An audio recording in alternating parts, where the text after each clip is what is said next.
各位网友大家好，欢迎来到包明说。两会期间呢，有解放军代表呼吁要关注城市作战。今天呢，我们就说一下这个话题。两会期间呢，解放军代表团代表的发言呢，是海外媒体关注的焦点，特别是涉及台海战争的话题，几乎得到了全方位的转发。3月6号，有一位解放军代表在讨论中提出，解放军应该迅速提高战略能力，加强对城市作战或后勤支持等具体问题的研究。这一点呢，再一次引发了海外媒体的高度关注。客观的讲呢，解放军确实还不曾打过信息化条件下的城市作战。在抗日战争和解放战争时期呢，巷战对我军来说并不陌生的，特别是在解放战争后期，解放军从小城市到中等城市，再到大城市，以及天津、上海这样的中心城市，打了不计其数的巷战，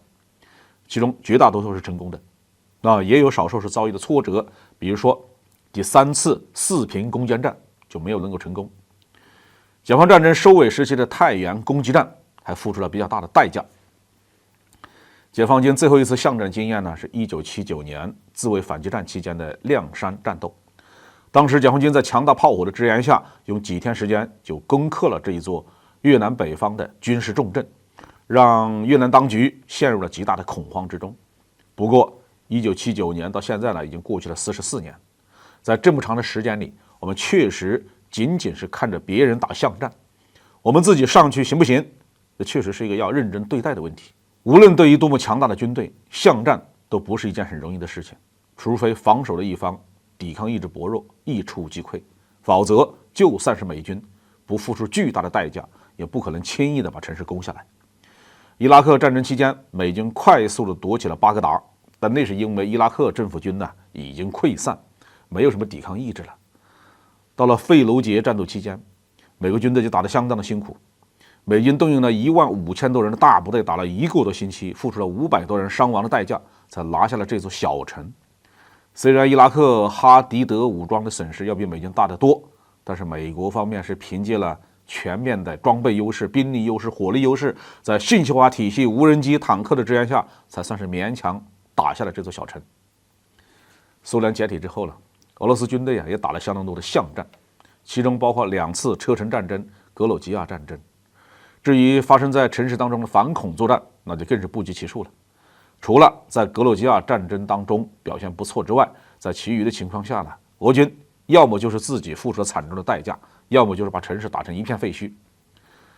在乌克兰战争中呢，这样的情况就更明显了。俄军先期试图用快速突击的办法夺取乌克兰首都基辅，但是没有成功。目前的巴赫穆特之战，俄军的巷战战术基本上就是使用重火力完全摧毁城市建筑，让乌军无处藏身，然后再派步兵慢慢的搜索清剿。采用这样的战术，巷战之后，城市也就基本上不复存在了。对于解放军来说呢，将来面临的主要巷战场景就是登岛之后同台军和顽固的台独武装的对抗。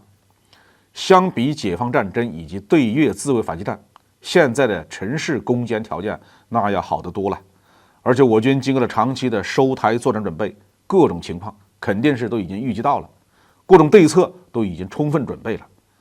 解放军建军90周年在朱日和阅兵的时候，视频的画面中就出现了所谓台湾总统府的楼宇，说明解放军的特种作战部队早就在演练攻击台湾的核心要害部位了。美国战争研究所在2022年曾经发布报告说，在过去的10年中，解放军一直在加强研究训练，为未来的城市战争做准备。当然了，只要战斗一天没有打响，我们就一天都不能停下战术研究和改善的脚步，因为对手也在不断的研究新的方式方法，试图在老虎头上挠痒。最近呢，美国军方加大了对台军的培训的力度，培训的规模更大，针对性更明显。我们是希望能够用尽量少的代价来收复台湾，尽量的避免把台湾打成筛子。毕竟战后要重建，乌克兰的今天呢，就是台湾的明天。好，这句话题我们就说到这里。